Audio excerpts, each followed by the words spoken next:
Hello everyone, it's Marsh here again, doing a video commentary in League of Legends. For this video, it's going to be a little different from the last one because the last one I had to cut and edit all this stuff, which took a lot of time. But for this video, it's going to be sped up, which is a lot easier for me because there's no cuts or anything, and all I gotta do is just commentate and just play the game. So as you can see, I'm still getting my usual items of 2 health potions and 1 mana gem. But a little information about myself that I'm still a student, so I don't have that much time to cut and edit for all these gameplays. So doing a video like this is really helpful towards me. So basically I can put out a video every 1 to 2 days, so I can put out more content for my channel. As for the sound quality, I know my mic isn't that great. I tried buying a new mic recently. I'm trying to get it to work, but I'm not sure it's working that well, so I may have to go back to the store and buy a new one. So I am trying to improve my videos here and there. And for the future, I am trying to put together an end tutorial just to help you guys out know how to play better. And I'm thinking, I saw other commentators doing different styles, such as showing the entire gameplay in 3 different parts with normal speed. There is no commentator for that, so you guys just watch my gameplay with just as it is. Or they may put their own the sound and voice of their vent with their other teammates, which I think could be entertaining. So I'm thinking of doing that as well. But as for now, let's just focus on this gameplay. So as you can see, I'm facing Nilly in mid.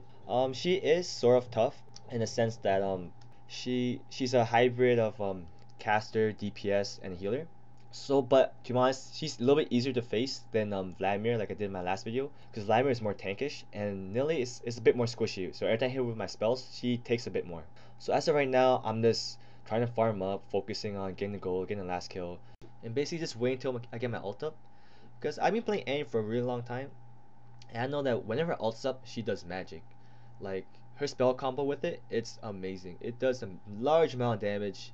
It basically just, I have games where people, like 2 or 3 people die just within that one spell combo. So basically, it's what you're waiting for, right? So as of right now, I'm just waiting, last hitting creeps, and basically putting pressure on her whenever I can. Whenever my stun charges up, I'm gonna stun her, cast up my second spell on her, and just after that, just move back.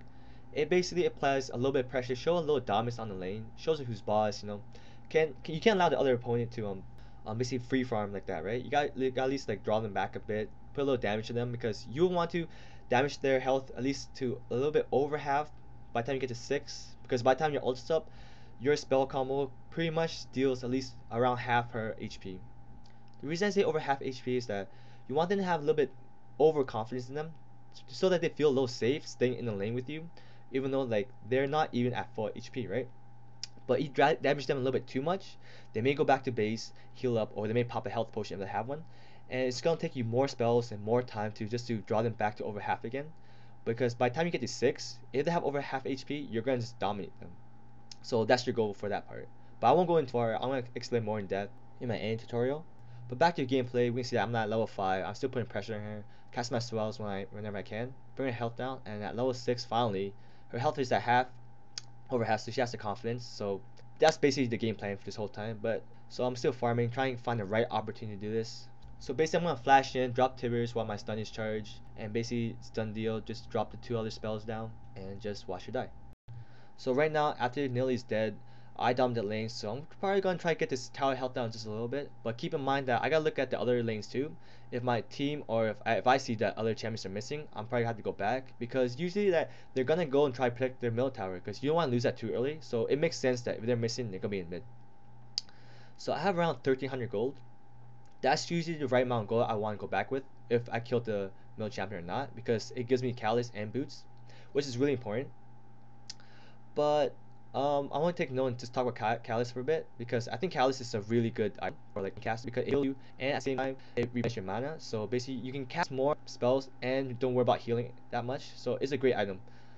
But yeah, it's kind of a noob right there. I saw Nilly missing. She's probably hiding in the bush, and she hit me with that spear throw, which is that's pretty good skill, I think, because not Nilly's toss their spears from angles, because I can just hide behind the creep and then it can never get to me. But I think going at angles is the right thing to do.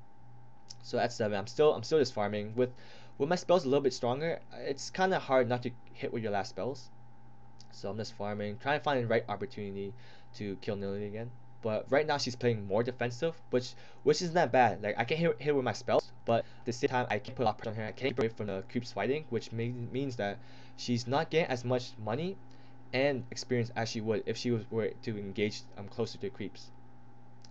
But so basically, don't rush it. Don't be too overconfident. Just take your time. Just farm up, and you find a chance to obviously cast the spells on her, because obviously you want to bring her down, right? But she only has Tears of Goddess, but I have boots, so if if I needed to, I probably can catch up to her to cast my spells. But as I said, she's too close to the tower, and I want to take my time. So right now I'm just still farming, nothing. I see that Kale just died up top, so I'm probably gonna try to protect the top tower and try to get Yi away, and I try to get the kill, but I failed. Life sucks. QQ. And I was probably just really tired, or I'm just bad. Either or. The bad thing is that since I missed my gank, I lost the gold and experience I could have been gaining in middle. And the other thing is bad that Nilly's probably caught up to me right now, but I think she went up top, so I guess it wasn't that bad. But as I'm in base, I finished my boots. You generally don't want to finish your catalyst too early for Riot Aegis, because it still serves as a healer for your health and mana. So I'm just gonna probably go back to mid and just try to farm up. But Yi took some of the creeps. It isn't too bad. I don't hate him. He's a good guy. Try to get his tower down a little bit. But I see Nearly here down just a little bit. Been down her health. Probably gonna try for another gank. But she's playing quite defensive, staying near tower a lot. So I'm just gonna keep farming up, do my thing, trying to find opportunities here and there. So I'm just farming up, being balling, trying to bring down her health whenever I can. And I think I tried to kill her, but then, yep, that was the fail. Like once again, life sucks. She lives, so nothing I can do now. No point QQing over it, so I'm just gonna keep farming. I'm just gonna try to charge up my stun and continue the farm game. But I see that Nilly's still in the lane, even though that she has no mana, but her health is still pretty high. So I think at this point I was thinking that if she's still in the lane when my ult is up, because when my ult is up it's the same time my flash is up, I'm gonna go for the kill. But until then, it's still the farming game. At this point, I could go gank other lanes as well, but it all depends on your playstyle and the situation the game's in.